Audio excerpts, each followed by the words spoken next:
It's the unofficial start to summer. Let's celebrate.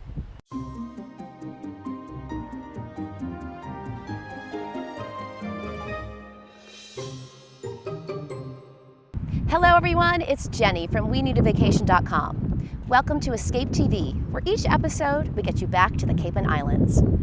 Whether it was 100 years ago or you start today, there's no better tradition than summering on Cape Cod.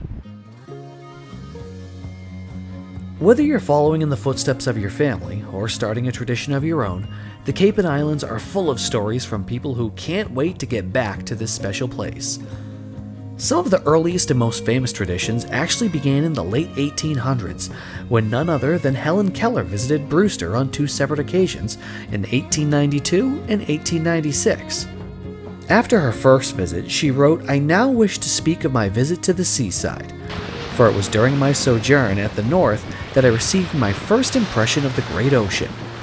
It was about the middle of July, after my mother had returned to our home in the sunny South. That teacher and I went to Brewster, a pleasant town on Cape Cod, where we spent a very happy summer."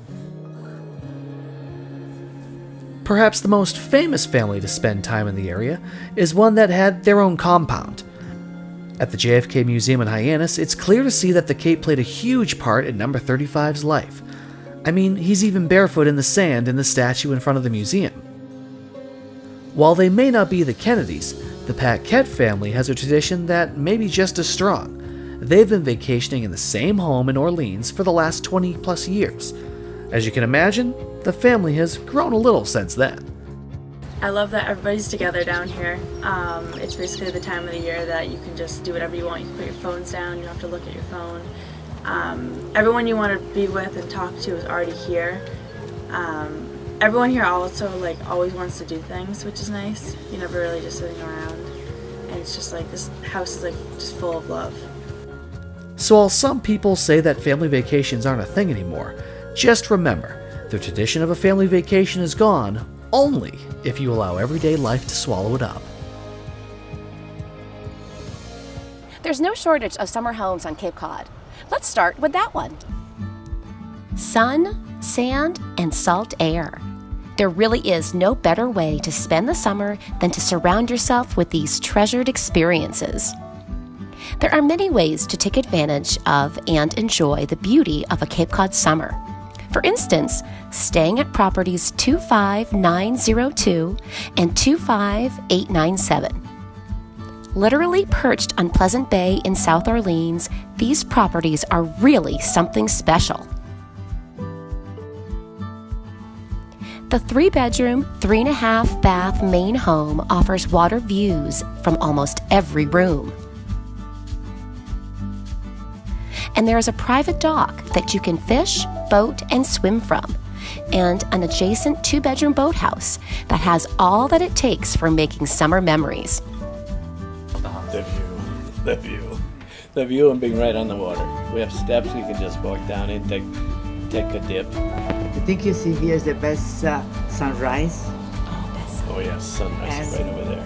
Even the sunsets are great because when the sun is coming down and illuminates the boats on the water or the far shore, it's fantastic. We get great sunsets too.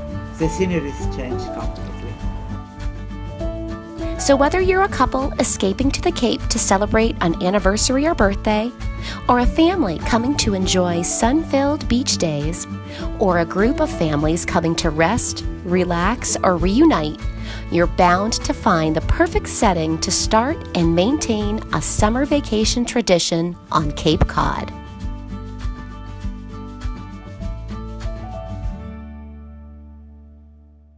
There are a lot of ways to have fun on the Cape in the summertime. Here's a business with a relatively new form of fun.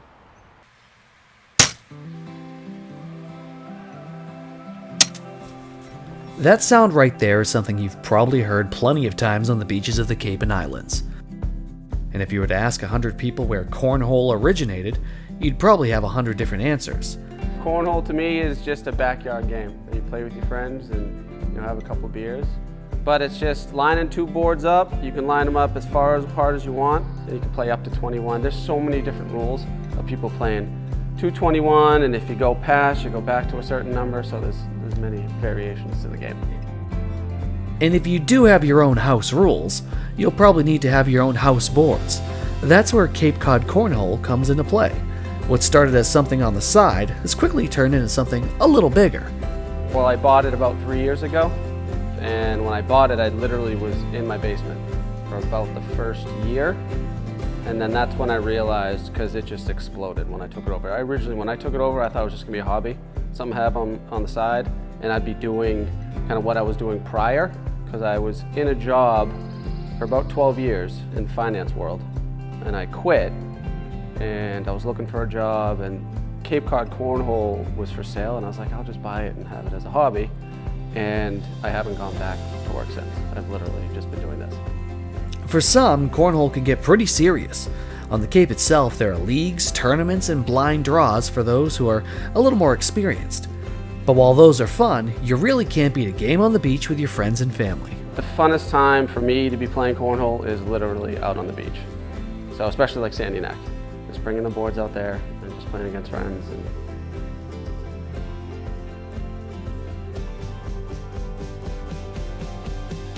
As always, we like to end with a quote from you. Here's what someone had to say about their summer Cape Cod experience. Shelley says, "Summer on the Cape means beautiful memories. Soft sand, blue sky, cool water, amazing people, delicious food, fun, relaxation, and respite from my hectic life. Put simply, Cape Cod is in my heart." That's all for this episode. We'll see you next time.